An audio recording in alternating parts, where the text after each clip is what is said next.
In terms of my best investment, or probably the investment I've kept for quite some time, is Maruti Suzuki Limited. I think I bought it at some 500 or something of that sort. It's gone up. When was this? 2007. Wow. 2007, 2008, I think. Yeah. Wow. 2008, like at the bottom? At the bottom. Oof. Yeah. Wow, man. That must Yeah. have The done. dividends have also come in. Of course, of So, course. That's a truly spectacular investment. yeah.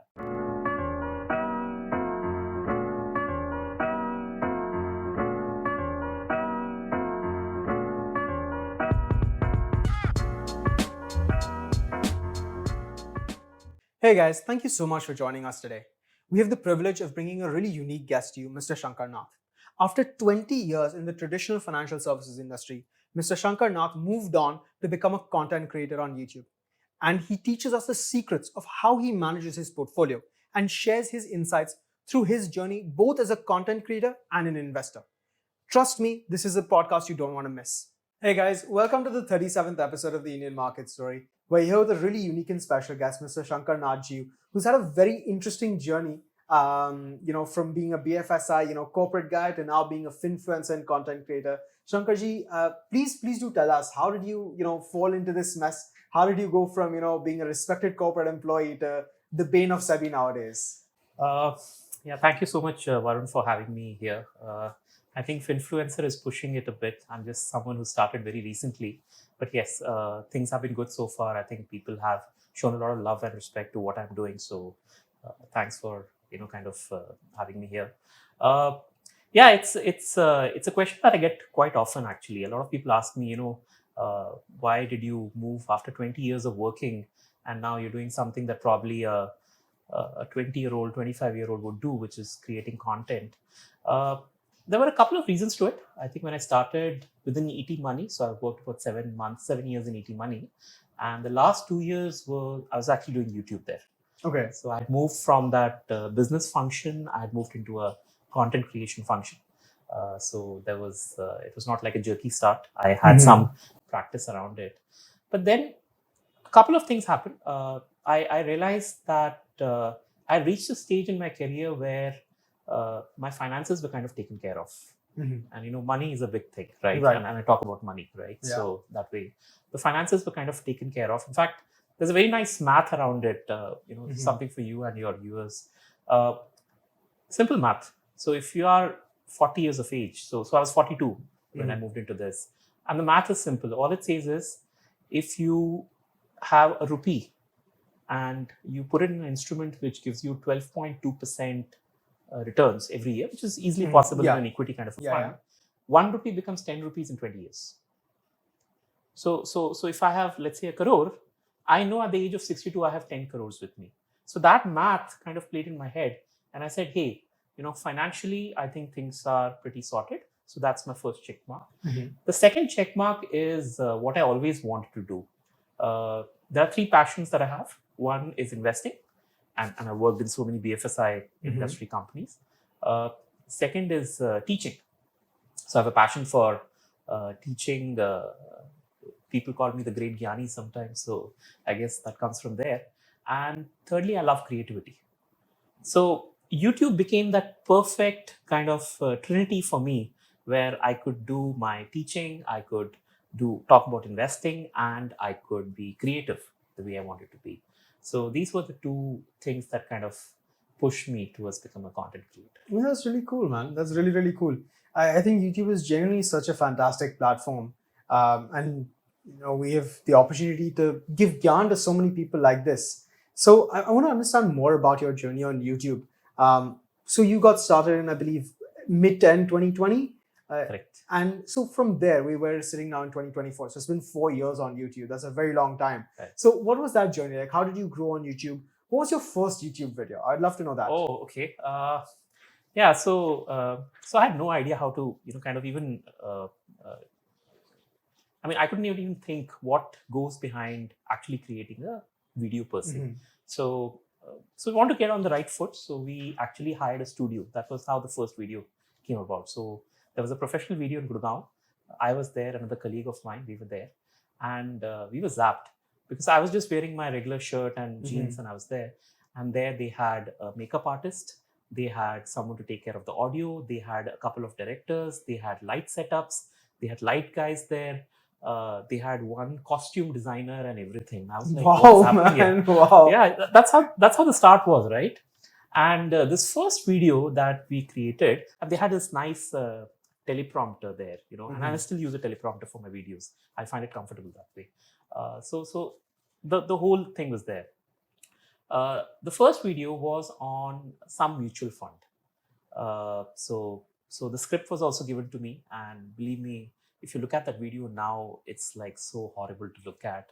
I was like purely reading from that teleprompter. I was like, and this guy is like chin niche karo, because this was visible, right? And it was not looking nice. He's like, and I'm like really staring at the teleprompter, and I'm like talking, and it's like coming out so weird.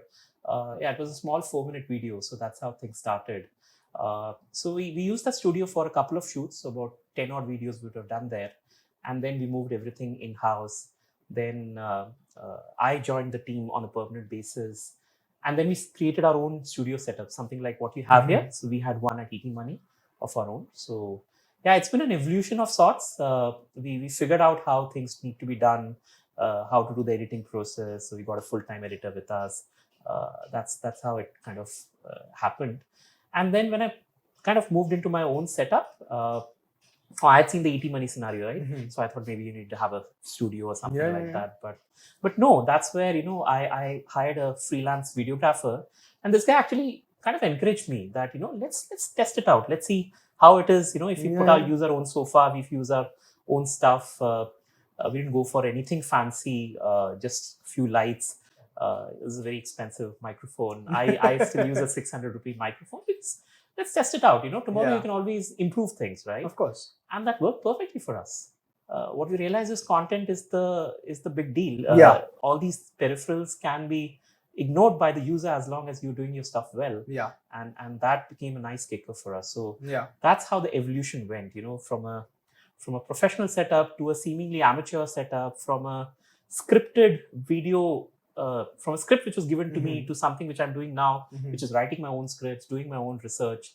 So I completely get where you're coming from, because from my side also, we've been doing this for a year, and there's been like I think 3 or 4 different evolutions. I think we started out. I remember I started out. We got a videographer. It was terrible quality. It was a terrible video. I don't even want to look at it nowadays.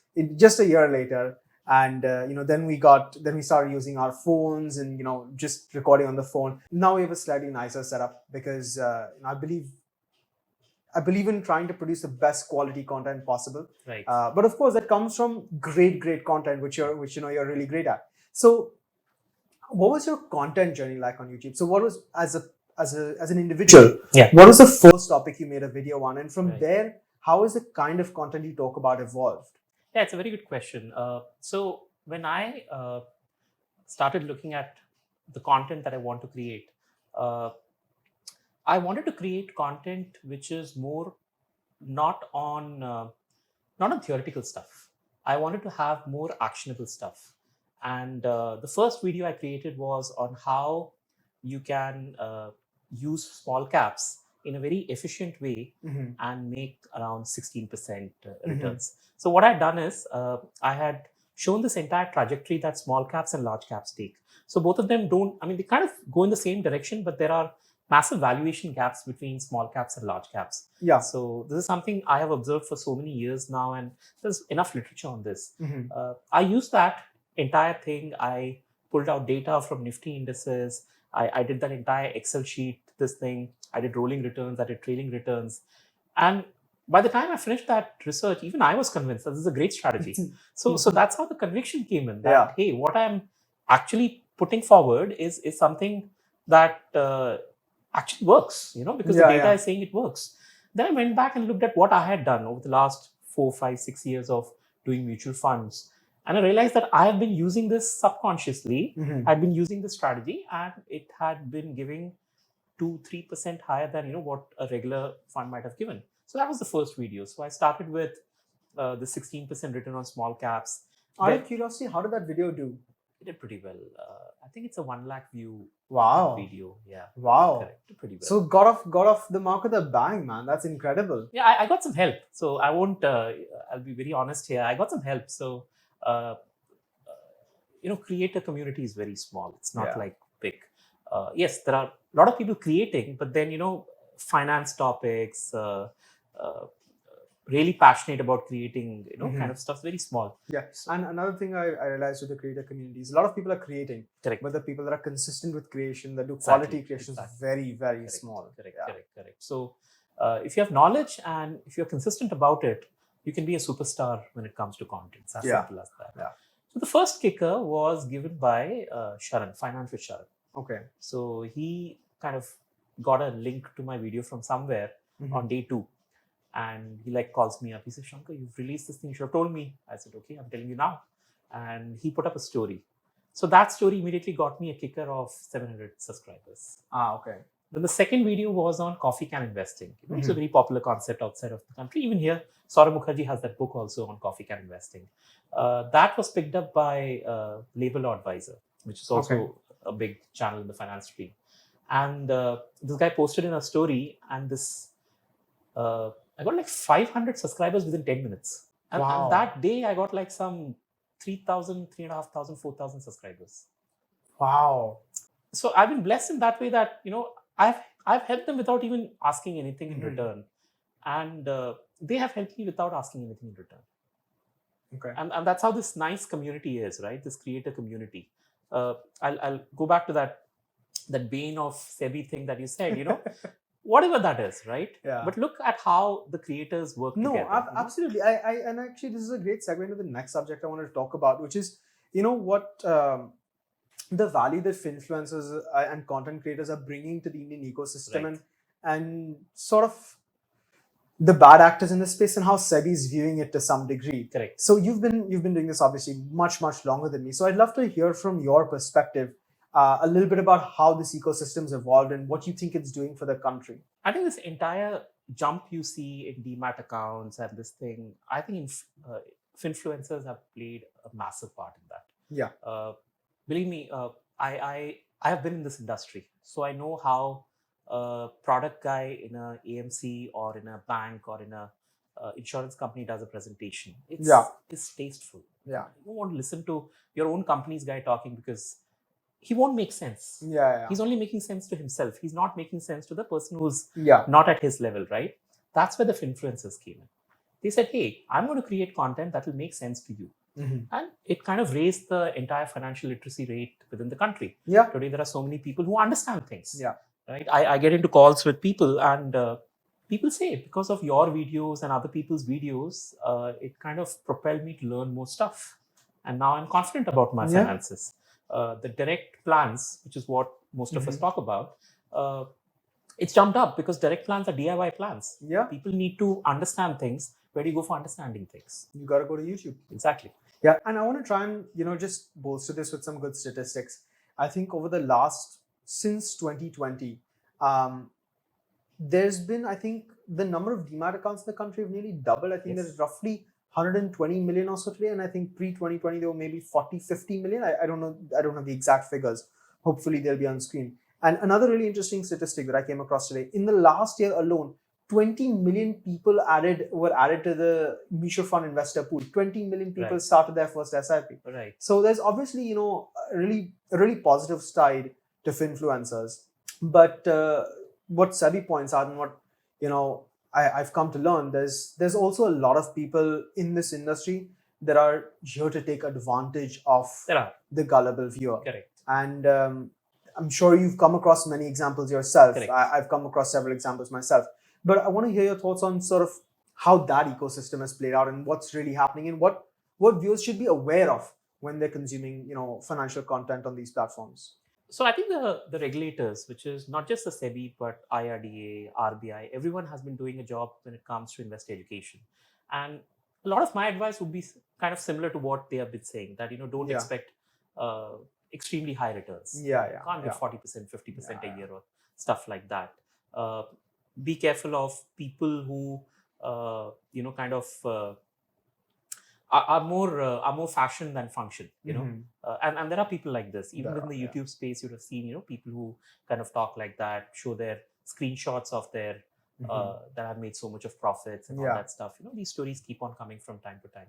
So you got to be careful on this thing. I would probably link it with a Russian proverb that says trust but verify, Mhm.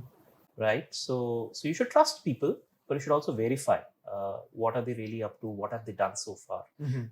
and that applies to me as well, right? So if I'm saying something, uh, ask me the question. Yeah.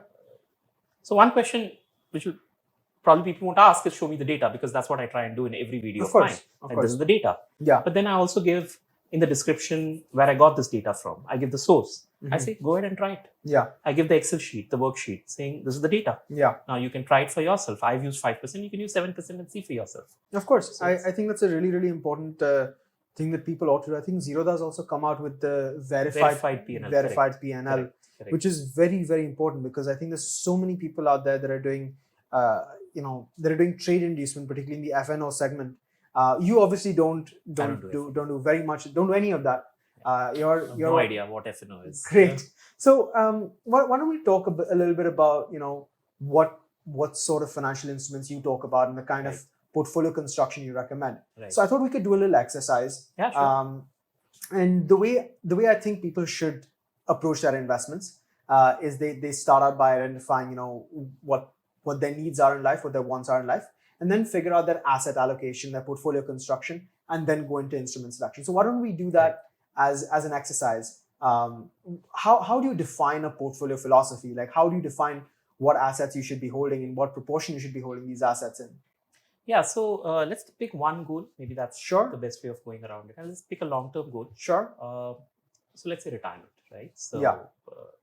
I'm 43 now, so 17, 18, 20 years to go before I retire. The next step is obviously how much do you need kind of to retire this thing. Let's keep a number of some 10 crores or something like that, okay? And then that's how you kind of go back and say, okay, how much do you have right now? What it takes for it to grow, how much you need in equity, how much should be in debt. Now, this is again a question that keeps on coming. And, earlier I used to suggest things like have 60% in equity, 40%, because ye sikha tha, so you don't know.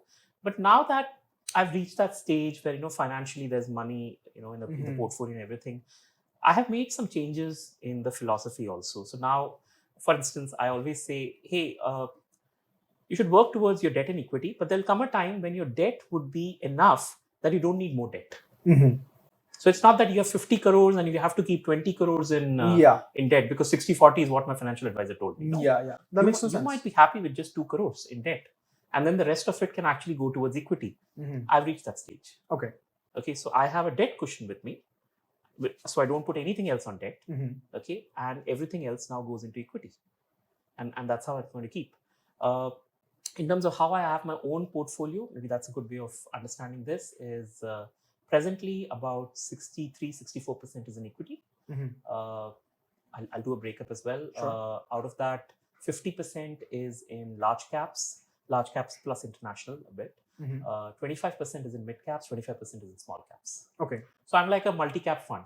Of course. So, multi-cap uses a similar kind of a 25, 25, 25 kind of a thing. Yeah. So I use kind of similar stuff. And it's pretty good actually, because you get enough mid caps, you get enough small caps, and you have this large chunk in large caps, which are, where the entire market is, right? Anyway. Of course. So that's how I keep my equities. On debt, again, I use a very simple, so I'm a fan of simplifying your investing. Earlier, I was guilty of taking too many funds in and everything. But now I'm very clear that when it comes to your debt portion, there are only two kinds of funds you need. One, you need a short duration something, which can be you can even have a fixed deposit, or you can have an ultra short term or a money market. That takes care of your short. Yeah. And then you have the long duration funds, which for me, the most comfortable one is a target maturity fund, because that gives me exactly how much of yield I might get. I think a target maturity fund is basically like a pass-through instrument on a variety of, it's fixed income instruments. Yeah, it's basically a bond. It's Correct. basically a bond. So one question that I wanted to ask you in particular, and this is something that, there's a lot of questions about, particularly in the public. Gold is part of the portfolio. Correct. So what's your view on that? I keep gold as a part of my portfolio. So it's about 6% at the moment. I have been using the SIP route always to collect gold. I don't put lump sum money for gold. And I've been doing it for many years now. It does act as a good hedge. I've seen it myself, when equities are down, the gold is up and everything, it acts like a good hedge. Also, it's not a bad instrument. Yeah. It beats inflation. Last 40 years of data, gold has given 9%. But you know what's very interesting about gold that I came to realize very recently? And somebody told me this. I haven't verified this with data myself, although I do feel it to be instinctively true. Gold in dollar terms doesn't beat inflation, and it's not a good instrument. Okay. But gold in rupee terms is a great instrument and consistently beats inflation. So gold is effectively, it's the source of its returns in rupee terms, or is almost entirely the rupee depreciation. Possible. I have also read something in those lines. I don't recall the exact context there, but yeah, this is. And even as a hedging instrument, gold is better in rupee terms, particularly for us, because when of that extra 2-3% depreciation that comes. Yeah, and particularly because when the economy is in a bad space, particularly when your other investments aren't performing particularly well, the currency will suffer from some depreciation issues. Something's going to happen, and that gold is going to look even more better. Actually, gold is actually a fantastic thing for conservative investors, because again, what I've realized, data is all there, right? It doesn't drop much. It doesn't go down. It doesn't go down like equity 50%, 30%, 20%. In the last 40 years, the maximum gold has ever gone down is, I think, 18% in a single year. That's it. I think that happened in 2013. Something happened in 2013. It went down by 18%. Otherwise, in last 40 years, gold has gone down in only 7 years. This is incredible. It's really great. Yeah. It's really, it's a solid instrument to have as part of your portfolio. Correct. And consistently, it's about 9% is what it's offering. The first batch of sovereign gold bonds, the people who had invested 8 years back, so that maturity would have come out, everyone would have been so happy. Yes, of course. So I remember I was actually deciding what to do with gold and how to invest in gold. I came across one of your videos on the best instrument to invest in gold. I compared 4-5. Yeah. It was a lovely video. I very much recommend people check it out. But you came to the conclusion that SGPs were the right way to invest in gold. If you're not sure, why are you investing in gold, at least from a maturity perspective? I mean, it's a long-term deal. Then SGP definitely makes sense. There's taxability advantages. You get that additional 2.5% interest rate that's there. Yeah. And you will get back the money, because it's... so do you know this? It's not backed by gold. Sorry, what? They call it SGB, sovereign gold bond. It's not backed by gold. It's a derivative instrument by the Reserve Bank of India, by the Government of India. All the Government of India is saying is, I promise that whatever is the price of gold 8 years hence, whatever is the market price of gold, I will pay you that money. Wow, man, they're taking a lot of counterparty risk on that gold. Yeah. So there's no gold backing there. So gold backing is there in ETFs, gold backing is there in mutual funds. Digital gold, they say they have backing of gold, not SGP. But I don't think there's any risk there, because sovereign risk. Yeah, there's no sovereign risk. If there is sovereign risk, we have bigger problems in life. That's not a unless we become like Kazakhstan or someone. Sure. That's not likely to happen. Correct. So another thing you speak about quite consistently is using mutual funds, for your investments. Correct. So I'd like to ask, maybe from a personal perspective, do you do equities, mutual funds, or do you do a mix of both? I do a mix of both. It's always good to have a core portfolio and an opportunity portfolio, right? So that's the way you've got to mix things together. So I spoke about those large cap, mid cap, small caps. Yeah. So it's very interesting to look what I do within that. Large caps generally are more on the index side. Right. Not as much on the actively managed side. And I use different strategies. So I would use a momentum strategy. I would do an index, regular index kind of a thing. I'll do all those things, even the value strategy. Mid caps is more on the actively managed side. So because I think on mid caps that additional alpha can be created by our fund managers. They're talented enough to do that. Yeah. And they can do it. It's on the small cap part that I actually don't use funds.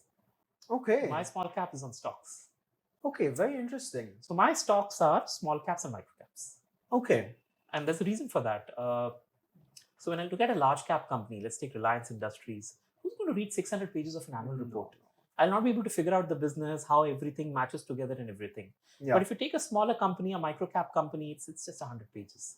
You can clearly understand what business this company is, how is it exactly making money, There's probably no hanky-panky, no financial engineering that's happening that might happen in a big conglomerate and all that stuff, right? Things are very crystal clear that this is the business. Do you want to invest there or not? And I can take a simple yes and no decision. Okay. So that's why I kind of prefer the smaller companies to invest in directly rather than the bigger companies. So index, actively managed funds, and my own research. Yeah. So I want to try and ask a couple more questions about that, because I would actually thought it might be the opposite, right? Because from my perspective, I would think large caps is more or less a no-brainer. Like there's no fund manager that's realistically going to generate alpha on large caps, because it is what it is. It's going to do what it's going to do. The universe is essentially the benchmark. Correct. So what and just 100 companies there for them to work with. There's not that much to be done there. So you can save whatever margin you would you'd pay as index fees or manager fees or whatever you can save that. But in mid caps and small caps, where the ability to generate alpha is so much higher, because the investable universe is so much larger, and the risk factors and the risk reward ratio is so much higher, that's when you're really willing to pay a fund manager that alpha, their fees for that alpha. But you've gone a different approach with small caps. You're doing it yourself. Yeah. So I figured out things over time.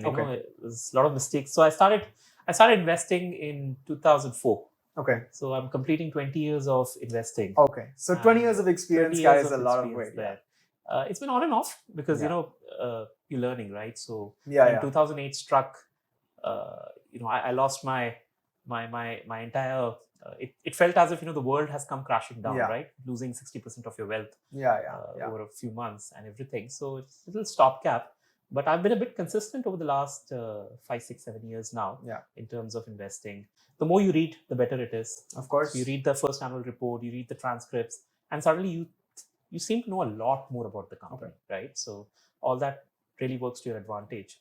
So my small cap returns are quite comparable to what fund managers are able to extract from small caps. So I kind of have confidence in my abilities there. Hats off, sir. It's a great achievement. So I have a question as an investor for you. What's your best investment, your worst investment, and your biggest mistake? Because oftentimes I find the worst investment and biggest mistake are not necessarily the same thing. Right. So I think one of the worst investments, and there's a lesson around it also, actually, but probably the first stock I invested in. And there's a story around it, right? So the stock was Padmalaya Telefilms. Okay. It was available at some 50 rupees. And why I invested in that particular stock is because the net current assets in the company was about 80 rupees per share. Sure. So the mathematics is simple. So this is classical Benjamin Graham, right? Where he said that if your net current assets is like 2/3, 3/2 of the actual value of the share, then you should go ahead because there's nothing to lose there. Correct. Even on the liquidation, you'll get enough money out of it, right? So I did that. I didn't understand the concept of growth. I didn't understand the concept of risk. I didn't understand the concept of contingent liabilities. I didn't understand how the media industry operates because that's what this particular company on, and everything went crashing down. So the stock then went down to like some 3 rupees or 2 rupees or something of that sort. So I sold at some 25 rupees or something of that sort. But so that was a lesson for me. Right. And that's how you pick up these lessons. Another lesson that came was with Bharat Electronics. And that aversion is still there. A lot of your viewers would probably have comments on this, but I don't like to invest in government majority companies or where the government is the most important customer. Reason being Bharat Electronics Limited. One fine day, the government sat up and said, we won't pay you 12.5% margin, we'll pay you only 7.5%. That's a 40% dip in share price overnight. Right? And I'm like, oh my God. It's like the big bully government saying that, I can change the contracts the day I want to. And we saw a similar incident with IRCTC, right? Where they suddenly said we'll charge some money or something of that sort. I don't remember. But then IRCTC went down immediately because of that particular thing. So these are the lessons I kind of picked up. In terms of my best investment, or probably the investment I've kept for quite some time, is Maruti Suzuki Limited. I think I bought it at some 500 or something of that sort. It's gone up. When was this? 2007, Wow. 2007, 2008, I think. Yeah. Wow. 2008, like at the bottom? At the bottom. Oof. Yeah. Wow, man. That must Yeah, have and that the must have dividends done. have also come in. and all Of that course, stuff, of so- course. That's a truly spectacular investment. Yeah. So there's a very nice thing by Monish Pabrai, one of his talks actually, worth watching. It's called the PE of 1. PE of 1 is basically try and find securities which at some point, the sooner the better, can actually reach a stage where the money you paid for that stock equals the net profits per share of that particular stock in any year. Mhm. This can happen the next year, 10 years later, 20 years later. The farther it is, the more Sure. it's not as good as an investment. The nearer it is, the better it is. That kind of this thing. Sure. I don't have an Indian example, but one of the foreign examples, and that's because of the valuations being down, is Alibaba. Alibaba can be at a PE of 1 in the next 3 years, 4 years, which is incredible. Yeah. You pay a rupee, you pay $1, and the net profits that company is generating is $1. See, I'll be honest with you. I have an issue with Alibaba. I put some money there. I lost a lot of money on that stock. Yeah, that's because it's gone down like crazy. I'm talking about today, right? Today is a great day, right? No. So I think China, for example, right? I have a newsletter which I've just recently started, and I did one on China.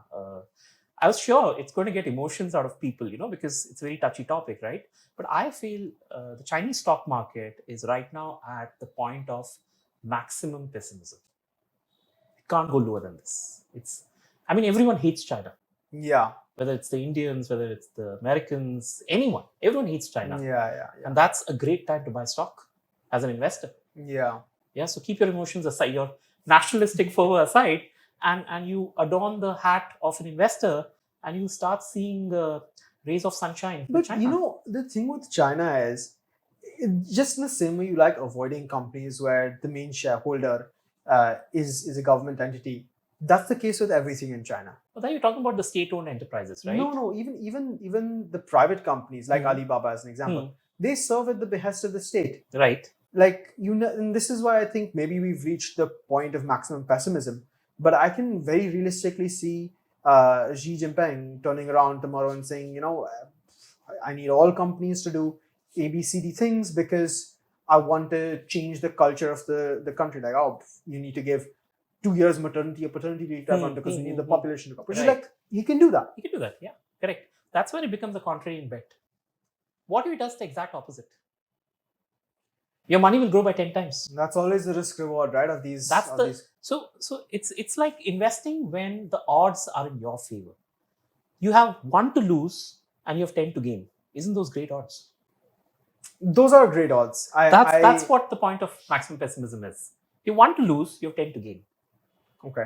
So what if Xi Jinping says, I'm pro-business once again. Alibaba, go and open as many caves you want. Perhaps. Maybe I'll give that article a much longer read, and we can have a more detailed discussion on that. Definitely. So I guess let's get back to the example we had set out at the start, right? So you've identified for a normal retail investor, your long-term retirement goal is 10 CR. You have some money today. You're generally incrementally earning money and saving money. How would you design the portfolio from an asset and a instrument allocation perspective? Do you have any thoughts? So like I said, the debt cushion comes in, then the rest of it becomes your equity. That's a very simple way of how I will look at things. I'll definitely rebalance my portfolio from time to time, once a year, not very often, once a year. And the expectation from the portfolio would be about 30%. Okay. On a blended basis. So I have a particular logic that I try and apply when I try and set a portfolio expectation. But I'd like to hear what you have. Like when you say this is the target return, this is what I want from the portfolio. How do you come to that number? A very simple one, inflation plus 6%. Yeah. That's it. I don't look at anything else. Yeah, I do the exact same. I do nice. inflation plus growth actually. Okay. Because I figure you want to maintain your share of the wealth of this country. Right. The wealth of this country grows with GDP growth rate. So inflation is how fast it depreciates. So inflation plus growth. Yeah. So there's one difference of view I have there. In my case, if the GDP grows by X, the stock market return grows by 2x. The stage at which India is. Yeah. That's how it is. For different countries, it's different. Yeah. For China, it's ulta, right? At the moment, right? It's the GDP is still growing, right, by 5%. That's the Yeah. growth target, and probably they've achieved it. And the markets were down for the last 3 years, right? But look at the US, growing at 2-3%, but the markets have been up by 10% consistently for so many years, right? Yeah. So again, there is a 1:5 kind of this thing. For India, at the stage where we are, it's 1:2. Yeah. So 7% GDP growth, 14% is what you should expect from the stock markets. Yeah. That's how the balance I keep. Okay. A lot of corporations in the US, especially multinational corporations, where more than 50% of the revenue comes from outside the US, they use a global GDP cross 2 as their annual target. Okay. I worked at G. Mhm. G at that time was the biggest in terms of revenue in the world. Mhm. And they used, so 4% was the global target for GDP. Yeah. Their target would be 8%. Yeah. And like clockwork, it will work.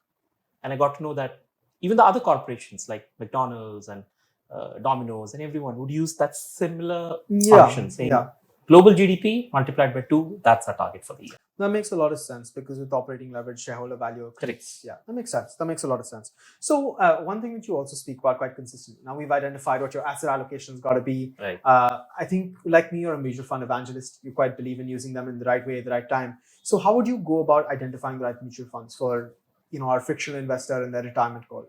Yeah. So as I said, that breakup which I told you, the large, the mid, and the small cap. So that is one style that I will definitely use. I even referred to saying I'll probably use an index in the large, this thing, an actively managed mid cap there. A small cap would be slightly different in this thing. Now I've become a fan of using different investing styles.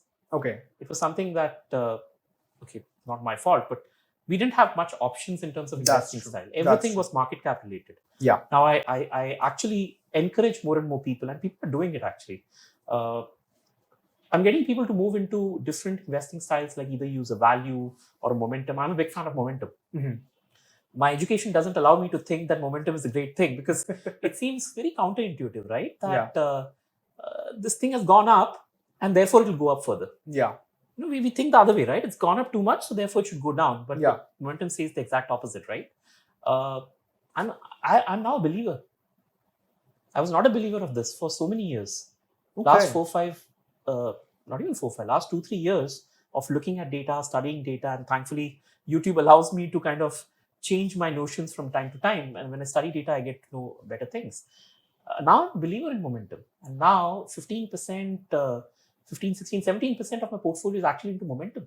Okay. Yeah, using a combination of Nifty 200, Momentum 30, and the new mid-cap 150, Momentum 50, which has come in. So it's really been, I'm really pushing my funds towards momentum now and keeping a decent portion there. So a combination of market cap funds and style-related funds. Yeah. Factors, as we call it. But what I've come to realize, the one looking at investment styles, is that each investment style now has a particular phase when it works very well. That's correct. Like we're in the phase where momentum is a great option. Correct. Back in 2008, value would have probably been a great option. Correct. So how do you find the right balance between these different? I have a video on this.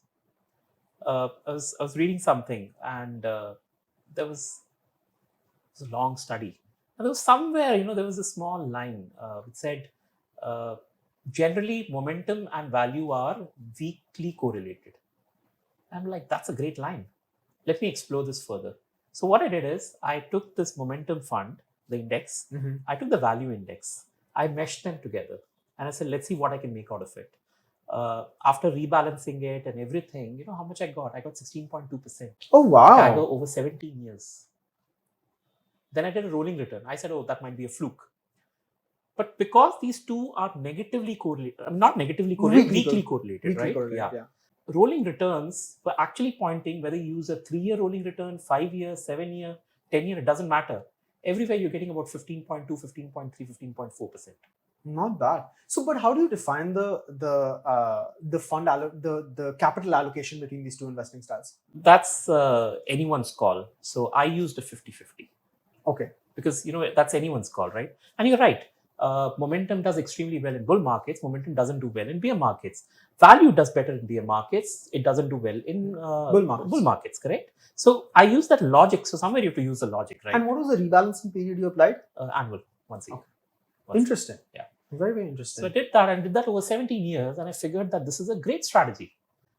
Now, I had been doing momentum. I had not been using the value index. So the very next day, I set up the SIP for my value fund as well. Fair enough, man. That's a really cool insight, and I think maybe that's something that this video has done well, by the way. Of course, 2.5 lakhs or something. Of course, it's a people loved it. I would love to know what the drawdown on that consolidated strategy is. So I think one of the risks which I could definitely see is that at the end of the day, both of them are equity instruments. Yeah. Whatever you say, equity is equity at the end of the day. Yeah. If the world is coming down, it's going to come down, right? And there were drawdowns, not as deep as what you expect in a market cap or in a momentum. This thing, the value took care of some of it, but yet when maybe it was 2008 when everything was down, this one went down by some 28%.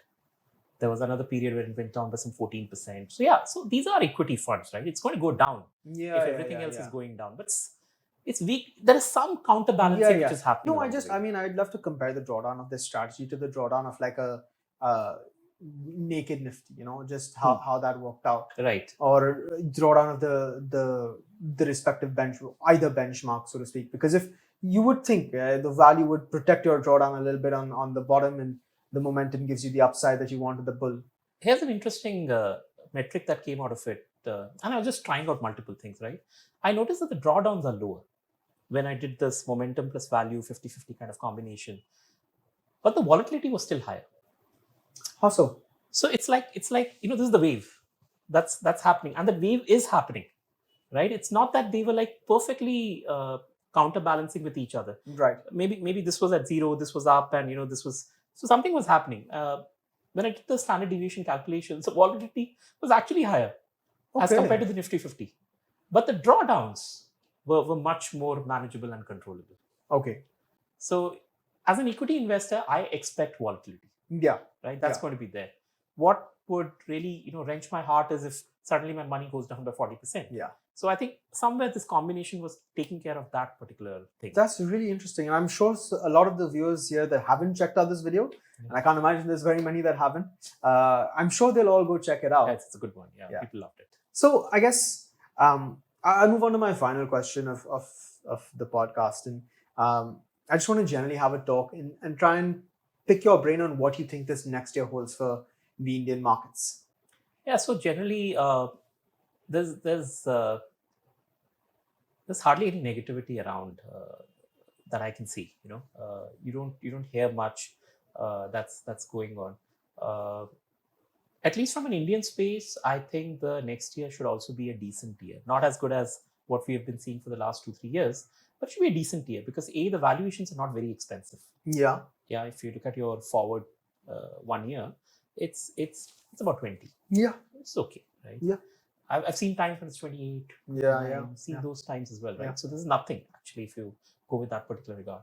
Second is in terms of the push that's happening on certain things like infrastructure, for example, all this digitization we're still in the infancy of digitization that's there. All these PLI schemes, the semiconductor thing. I was watching this excellent documentary on DW. It's coming recently on semiconductors and stuff. They mentioned, India is a strong potential competitor over the next 5 years. That's going to come in. So all these things are lining up well. That's the really good part.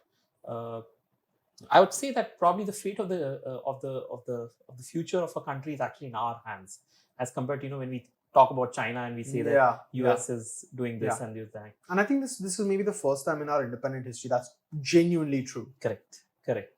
Exactly. So people want India's business. They want to be here.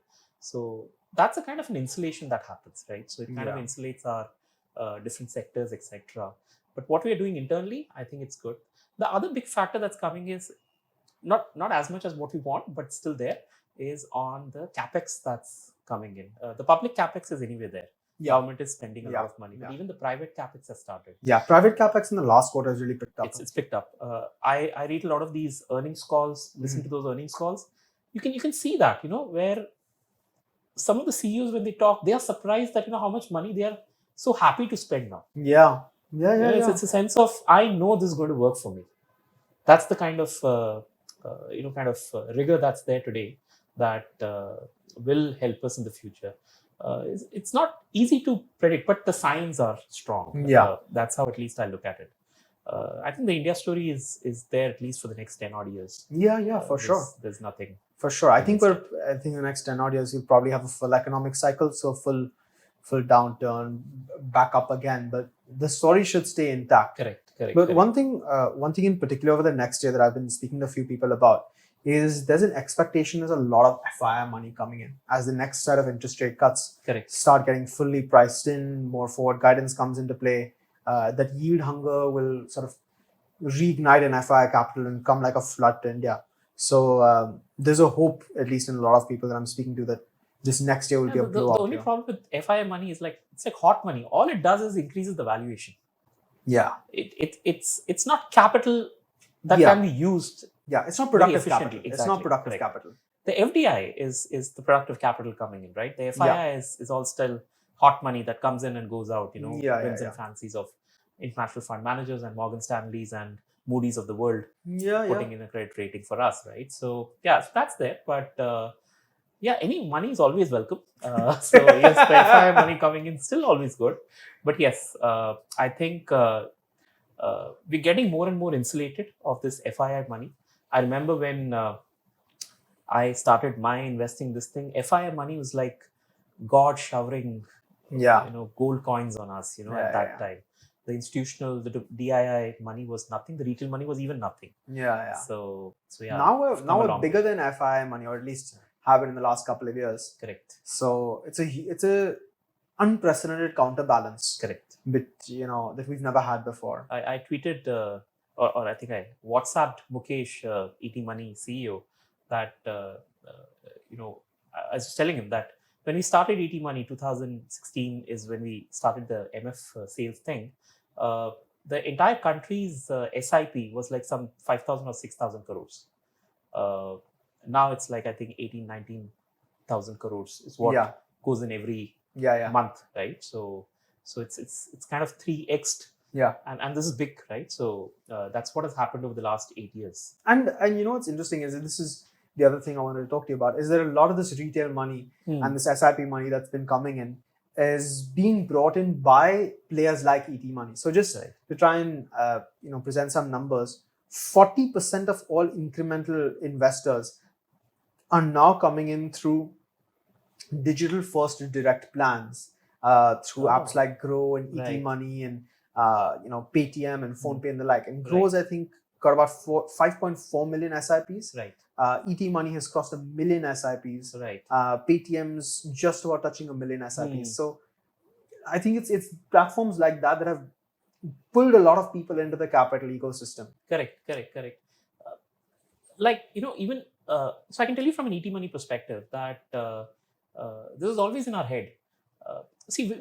We started ET Money at a time when even we would operate only on the web. Yeah. We didn't know how can anyone even buy something on an app, especially a financial product, right? Yeah. So we were always web oriented. We'll open that, on the laptop, we'll open that browser and we'll write something and stuff. But Mukesh was insistent.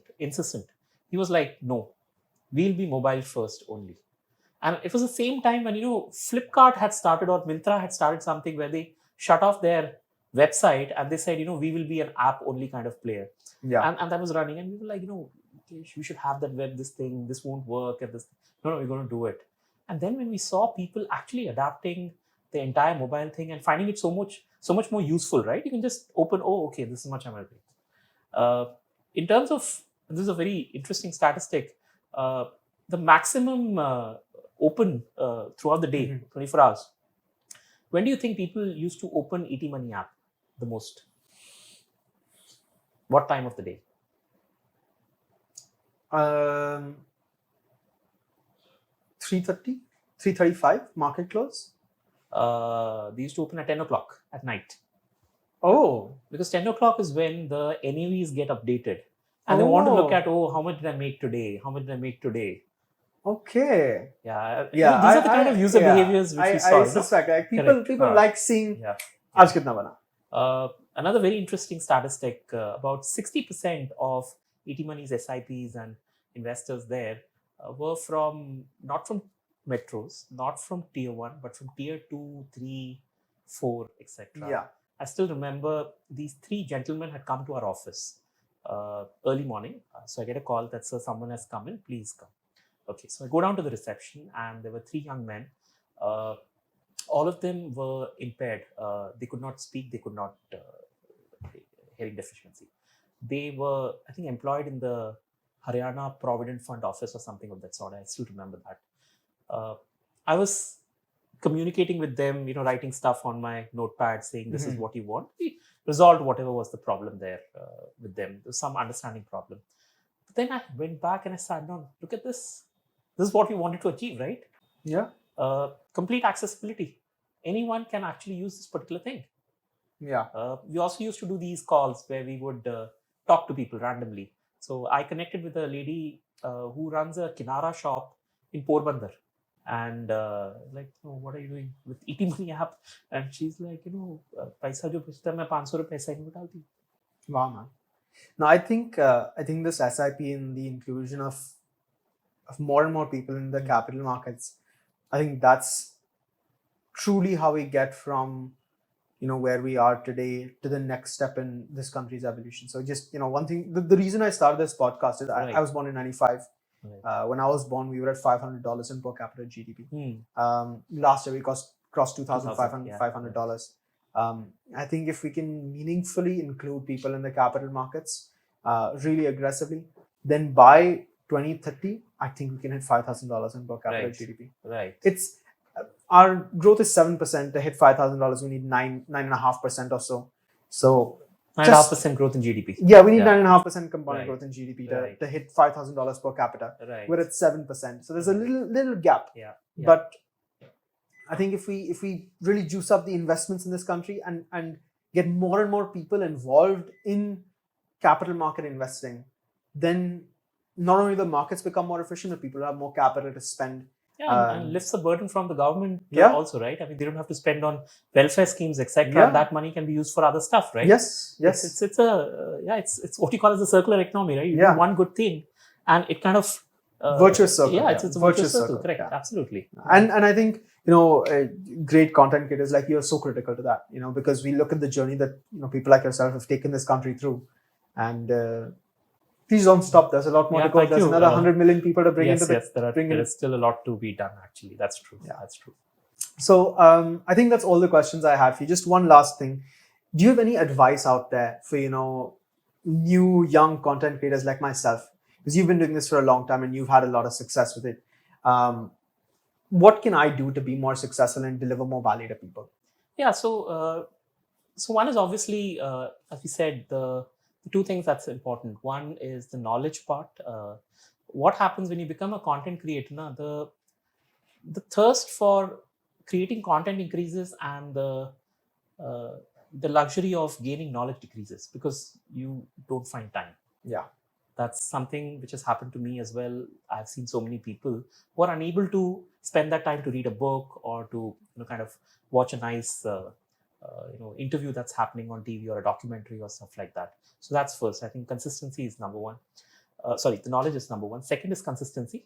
You have to post on a regular basis. Yeah. The moment you miss one, you are likely to miss the second one as well. Yeah. So that's and the moment you lose that time space that you've really worked hard to gain in a user's mind, I'll never come back. The third is have a strategy. A lot of people try and copy others. They don't have the authenticity of their own, right? So for example, when I started this thing, I had a very clear strategy that I'm going to do 5 things which are better than other people, which itself is a very lofty goal to have, right? I said, I'm going to make content better than other people, and I'll use data for that. Okay. So that's going to be my kind of cut through the clutter moment. The second thing I thought is I'm going to make thumbnails which are better than anyone else. So I worked on that. Third, I said, I'm going to answer every comment that comes in. So I don't leave comments. Every comment, I will answer it. Unless some really wacko kind of a thing. but generally, 95% of the comments get answered. Then I was like, I'm not going to push myself too hard. So I'm going to take breaks when I want to take a break. I'll be very authentic with people. If this is a paid video, for example. I'm going to say that it's a paid video and stuff like that. So I created these 4-5 things, and I said, this is the image that I want people to have. The fourth thing is that be very clear as to what the audience you serve. I don't serve beginners. I don't serve an audience where a person says, hey, I don't know what an SIP is. That guy will probably not find too much of value on my channel. So my channel works better for people who are beginner plus. People who know what a mutual fund is, have probably been investing in a mutual fund for the last 2-3 years. Maybe they've dabbled with stocks as well. My channel is actually good for them. Yeah. So I made sure that, this is the set of people. And another advantage I got of that is I noticed that at the lower rung, there's too much of competition. There are like thousands of creators there. But the moment you take it up a little bit, there are a few of us. Me, SOIC, Sahil, just a few of us, who can make that kind of a content, and they love making that particular content. Yeah. So these are 5-6 things, which when you start, kind of thinking through these layers that are there, things get a lot easier. The idea is not to do too much. The idea is to do the right things. That's very important with content creation. Fair enough. I think that's really, really useful advice. Thank you so much for sharing Most it. welcome. And thank you so much for coming on this podcast. It's been a really lovely conversation. I've had the opportunity to learn a lot from you. I'm sure a lot of our viewers have also had the opportunity to learn a lot from you. And my pleasure. I really appreciate you sharing your time with us. Thank you so much. Thank you. This podcast is produced by Elixir Equities Private Limited, a SEBI registered research analyst. Registration number INA00004787. The information provided in this podcast is for educational and informational purposes only and should not be considered as investment advice. Investment in securities market are subject to market risk. We strongly advise all investors to read all related documents carefully before investing.